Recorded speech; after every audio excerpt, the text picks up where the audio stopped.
You see a day where Donald Trump has a U.S. reserve in Bitcoin? I do, actually. I think that Bitcoin is emerging as the world's reserve capital network. It is the dominant capital network of the world. So the dollar is the world's reserve currency. And you recall, I said money is currency if it's short-term medium exchange. It's capital if it's long-term store of value.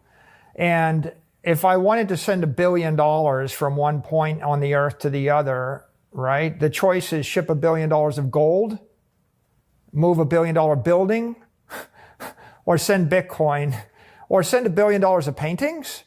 You can see paintings aren't fungible. They don't make good money. A building isn't portable. It doesn't make good money. Gold, gold failed as a capital network 400 years ago when the King of Spain tried to send a bunch of gold to the Netherlands to finance his army. It got blocked by Queen Elizabeth. She bankrupted the Spanish army, and that's why the Netherlands is Protestant and not Catholic today. So it's pretty obvious. Bitcoin is a great capital network, and it's a great capital asset.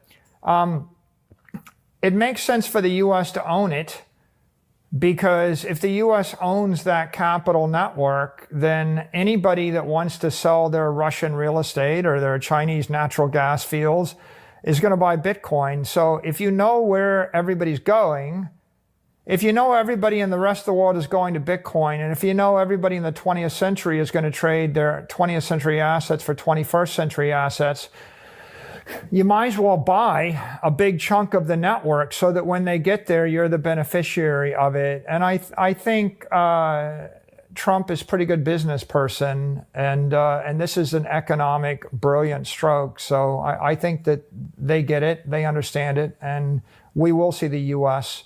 move very, very aggressively into Bitcoin at some point.